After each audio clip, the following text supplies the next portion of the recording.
So let's come to them in turn. First of all, ball out of play. Yay or nay?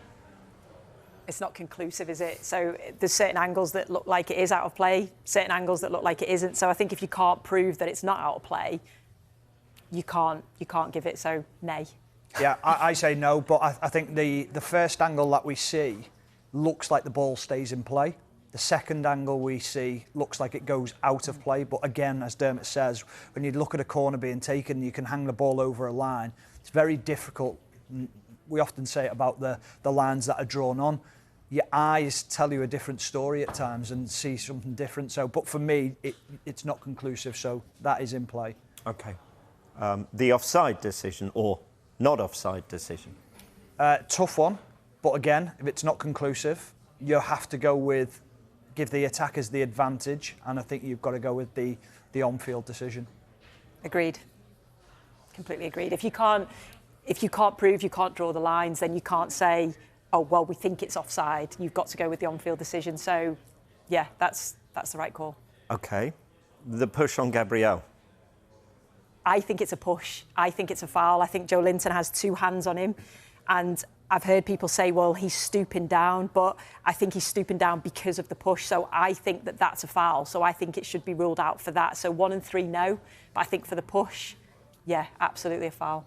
So I'm the other way. I don't think it's a foul. I can see, if it was given, I could see why it was given. I think if you went back and watched the whole of that game again, if you watch how many aerial contests are in that game and how many times hands go in the back, you could probably give 10 free kicks a game for that push. The reason it makes me say it's not a foul is because I think Gabriel gets his body position wrong. And I say that because I've done it myself, where you know there's a person behind you. So for talking's sake, you're crossing the ball, the goal's here, my body position shouldn't be looking at the ball now. My body position should be that. So I can see both man and ball. I know I'm in trouble now. And the one thing I've got to do is I've got to go and try and attack that ball and get closer to it. So my body position's already leaning forward. So I'm already in that motion of going forward. I think he's trying to flick the ball on. The contact as well, is it before or after he heads the ball with the arms? That's the other side of it. Has he already headed the ball and then goes into him because of the way it is? I think it's very subjective, isn't it? Yeah, it is subjective, and that's the problem. And that's is. why I think you've got to go with the on-field decision of the referee. There was a question of it touching the arms on the way down as well.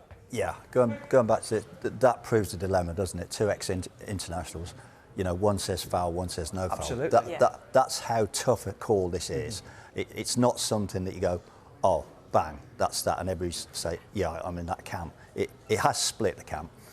The other thing you'd say is, if you take out all the technology and you go back to basics, if you like, with the referee with a whistle and the assistant with a flag, ball out of play, assistant said no.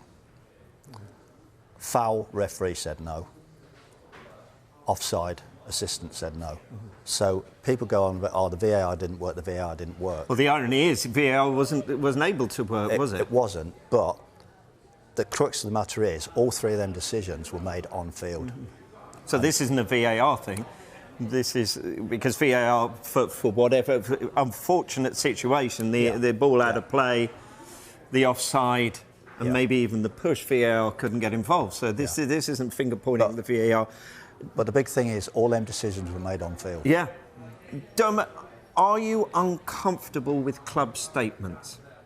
Doesn't bother me. You know, the clubs have to do what they do. You know, it doesn't bother me. Does that in some way undermine referees, though?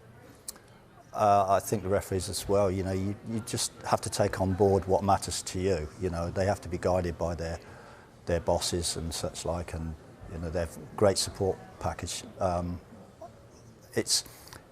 not dismissing it, you know, because it's there, but you can't let it affect you. You can't let it get into your mind. Are you comfortable with those? No, I'm not. The thing I'm not comfortable with is the fact that, and people will say, oh, you've got your Liverpool hat on. I haven't at all. My big thing is that after the Liverpool game against Spurs, there was an opportunity for all the managers to sit down with VAR and almost say this isn't good enough for the good of the game and how great we say the Premier League is. Mikel Arteta comes out of it after the game and says, that mistakes will be made, it's human error, and that's something that we've got to accept.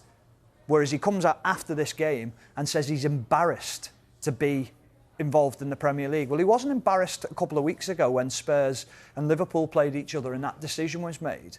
So why wasn't he embarrassed then about that decision? So they had an opportunity, all the managers, to get together, and the clubs, and to say, how do we improve VAR? How do we improve the process of this? What do we need to do going forward? Because we're all in this together, and they haven't done it. So I think by coming out and moaning, then Arsenal putting this statement out, I think it's distasteful. I think it's very, very poor. I think there was a way of doing it, and that wasn't the way of doing it. I think it just shows, doesn't it, when you're emotionally involved in a game, how you see things slightly differently. And that just shows with Mikel Arteta's response after that game, because he's emotionally affected by it, isn't he? So he's going to come out. But I'm with you. I don't see what you get from releasing a club statement like that. But the club coming out a day after, or 2 days after, and saying that, or it was the day after, wasn't it? Yeah.